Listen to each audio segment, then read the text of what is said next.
Olá, meus irmãos, Deus os abençoe, em nome de nosso Senhor Jesus Cristo. Para mim é uma grande honra e um grande privilégio quando chega a hora de nossa conversa. E hoje eu quero comentar mais alguns parágrafos da mensagem, ouvindo, reconhecendo e agindo.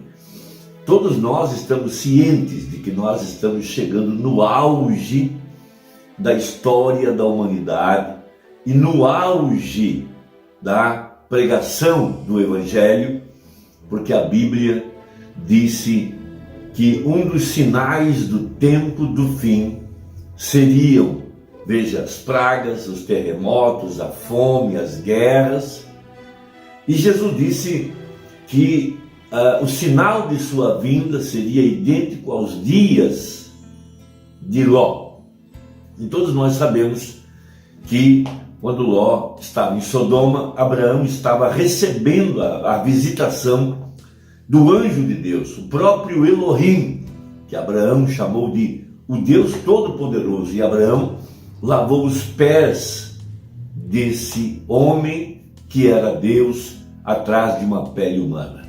Esse mesmo sinal antes da destruição de Sodoma. Então tudo está chegando num auge aqui. E hoje há dois poderes que controlam a terra. Dois poderes simbolizados nos dois filhos de Isaac, Jacó e Esaú. Veja, um o espiritual e o outro o carnal. Esses dois poderes estão sobre a terra como na arca, a pomba e o corvo. Esses dois poderes representados através, veja, da própria condição da era em que nós estamos vivendo. O crente espiritual, nascido de novo, representado também por Abraão, e o crente carnal, representado por Ló. E todos nós sabemos que nós não devemos ter medo da cortina de bambu, representando a China, a cortina de ferro, representando a Rússia, mas sim temer a cortina púrpura, que está representada pela Igreja Católica Apostólica Romana. Veja, esta cidade edificada sobre 7 colinas, veja, e que está assentada sobre muitas águas, e segura em suas mãos toda a riqueza da terra. A outra parte está nas mãos dos judeus, de acordo com a profecia, e esses dois poderes se juntariam no tempo do fim para fazer um pacto, de acordo com Daniel, e por fim o pacto seria quebrado por Roma e os judeus descobririam que foram enganados. E essas duas marcas são a marca de Deus, o selo de Deus, que é o batismo com o Espírito Santo, ou a marca da besta, que é não ter o Espírito Santo. E a marca da besta está representada em Esaú, que desprezou, que profanou as coisas sagradas, não dando importância às coisas espirituais. Veja, isso identifica esses que são marcados com a marca da besta. Eles não se importam com o que diz a palavra, não se importam com o que diz a Escritura, não se importam com o que é espiritual, e eles dão as costas para o verdadeiro batismo com o Espírito Santo, que é o que realmente importa, porque todas as bênçãos estão baseadas na primogenitura, e a primogenitura para nós hoje é a bênção do batismo com o Espírito Santo.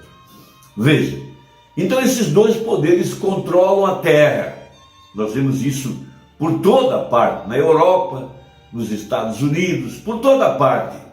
Veja, forças religiosas imperando por trás das forças políticas, porque de acordo com a Bíblia, a política e a religião estariam unidas aqui no tempo do fim para formar a imagem da besta, de acordo com Apocalipse 13, e impor a marca da besta sobre toda a humanidade, um controle geral, porque ninguém poderá comprar ou vender a menos o que tenha a marca da besta.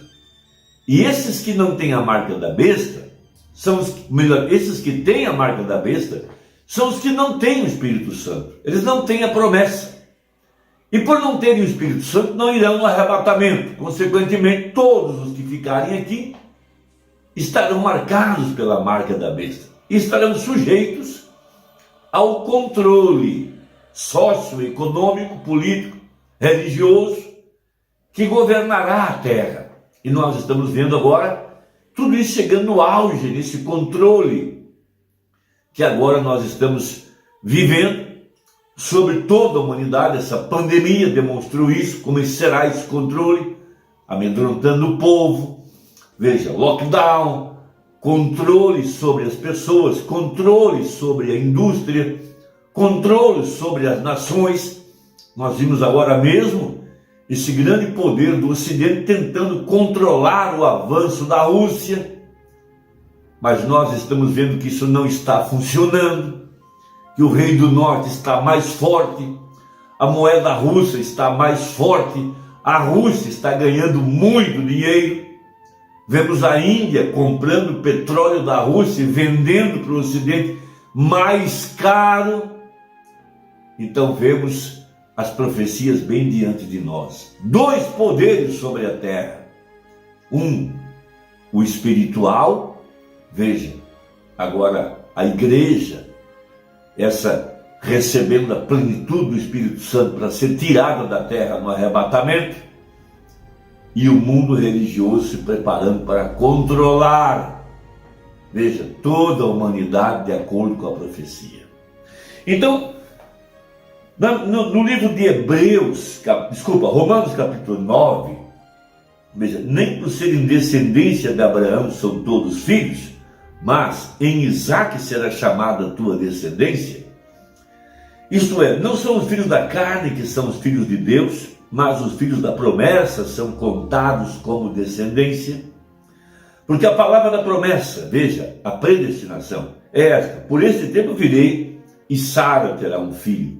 E não somente esta, mas também Rebeca, quando concebeu de Isaque, nosso pai, porque não tendo eles ainda nascido, nem tendo feito bem ou mal, abre parênteses, para que o propósito de Deus, segundo a eleição, ficasse firme, não por causa das obras, mas por aquele que chama, fecha parênteses. Foi-lhe dito a ela: o maior servirá ao menor. Veja, como está escrito: amei Jacó e aborreci Esaú. Aí está o espiritual e o carnal. O carnal, veja, com sua tendência religiosa, pendendo para coisas naturais.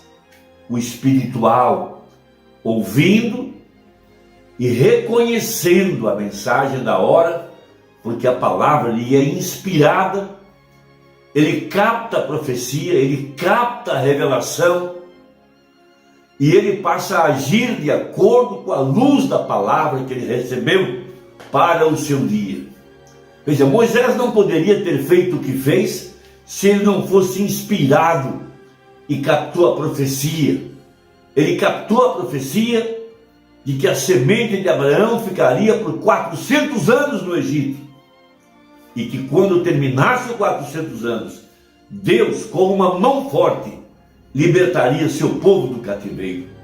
Por isso ele tomou sua esposa Zípora, a colocou sobre um jumentinho, Gerson em seus braços, e ele entra pelas ruas principais do Egito. Veja, a invasão de um homem só, para derrubar a maior nação daqueles dias, a maior potência bélica e econômica dos seus dias. Mas, se ele não tivesse recebido a inspiração, ele seria um brinquedo, uma chacota. Eles iriam zombar dele, mas lhe foi inspirado. E ele então saiu de lá vitorioso, libertando o povo de Deus. O que seria se Noé não recebesse a inspiração, veja, e tivesse realmente captado a profecia de que a terra seria lavada pelas águas do dilúvio? As pessoas iriam até o seu trabalho, zombariam dele, ririam dele. O que fizeram? Mas quando a água começou a cair, viram que ele estava inspirado. O que seria, irmão, o que seria de todos os profetas, de todos os apóstolos, o que seria de Jesus? Jesus disse: o filho nada pode fazer se o pai o não mostrar. Ele era inspirado, ele captou a mensagem do dia. Veja, a mesma coisa conosco nesse dia. Nós ouvimos, nós reconhecemos que temos diante de nós os sinais dos dias de Ló, que temos diante de nós o profeta de Malaquias 4, que temos diante de nós o anjo de Apocalipse 10:7. Hoje tem se cumprido essa escritura. O arrebatamento provará essa verdade. Não importa quantos incrédulos, quantos escarnecedores, quantos zombadores, quantos personificadores, a palavra de Deus permanece para sempre. Então o profeta disse a respeito dessa questão das duas sementes: uma irá para o lado espiritual e a outra irá para o lado carnal. Lá atrás exemplificado com Jacó e Esaú, com Caim e Abel, mas agora com Abraão e Ló. Veja o que ele disse. Então nós vemos uma outra separação, que foi Abraão e Ló. Eles eram irmãos, mas Ló era um pensador carnal. Ele sempre estava interessado em obter alguma grande coisa, algo com uma porção de ouro ou pel nele, ouro falso, enfeites e assim por diante. Simplesmente como um macaco, como eu diria, sempre esforçando-se para obter coisas brilhantes. Veja, esses homens que estão atrás de riqueza. Nós vimos recentemente muitos irmãos abandonando o nosso meio, abandonando a palavra, abandonando os cultos, indo atrás de emblemas em seus carros, roupas suntuosas, joias. As mulheres se pervertendo, usando maquiagem, voltando ao velho costume de colocar roupas imorais, e eles esbanjando e demonstrando e querendo uma posição atrás do dinheiro. Estiveram no nosso meio. Mas veja, é a hora de mostrar a marca da besta. Não é um controle debaixo da pele. A marca da besta é não ter o Espírito Santo. E por não ter o Espírito Santo, eles não são espirituais. Eles não dão valor à primogenitura, eles não dão valor à palavra. Eles a desprezam, eles profanam. Ao contrário de dar seus dízimos à casa do Senhor, eles começam a fazer doações filantrópicas, pensando que com isso vão enganar a Deus. Agora veja, eles se esforçarão por obter, eles vão à cidade, e elas não viriam a um barracão como esse, falando da igreja, né? Veja, um barracão como esse. Elas querem a maior igreja que há na cidade, o pastor mais intelectual, onde as pessoas bem vestidas vão, onde o prefeito vai para a cidade. E ainda aquele espírito de Esaú, realmente tinham a primogenitura para começar, chamavam-se a igreja, iam no culto, cantavam, pregavam, mas eles perderam isso porque desprezaram. Veja, eles não dão importância aos cristãos, aos que realmente são filhos e filhas de Deus. Você não pode conseguir que essas pessoas se ponham de joelhos e clamem e implorem a Deus e saiam e tenham serviço de cura e suportem a perseguição do mundo, recebam o Espírito Santo. Eles não farão isso, eles desprezam isso, eles chamam isso de um bando de santos roladores, simplesmente o que a Bíblia diz que fariam. E eles agem assim porque essa é sua natureza. Veja, é a natureza deles, como o corvo e a pomba, as duas naturezas, dois poderes sobre a terra. Os que têm o selo de Deus, amam a primogenitura, reconhecem a mensagem, dão valor à palavra, vivam ela. Os demais desprezam. Eles desejam isso porque eles é o que eles são. Eles nunca irão ver o outro porque não são nascidos para ver isso. E o outro, o espiritual, o que tem a primogenitura, você não poderia mantê-lo afastado disso, porque é a eleição de Deus. Ele é nascido para ser um homem espiritual ou uma mulher espiritual. Algo nele exige isso. Eu espero que isso desça a um lugar onde você possa ver o que eu quero dizer. Completando, lembre, enquanto eles estavam associados à igreja natural e à igreja espiritual, veja Abraão e Ló, Ele jamais conseguiria uma bênção. Jacó nunca foi abençoado até que se apartou de Esaú, e Abraão nunca foi abençoado até que se apartou de Ló. E é o que está acontecendo hoje. O incrédulo está indo embora, não pode suportar a palavra. Por isso esses escândalos, essas separações, tudo que está acontecendo, não podem suportar a palavra. Irmão, Deus te abençoe, espero que ajude. Até a próxima. Vamos continuar um pouquinho mais. Deus te guarde. Em nome de Jesus. Amém.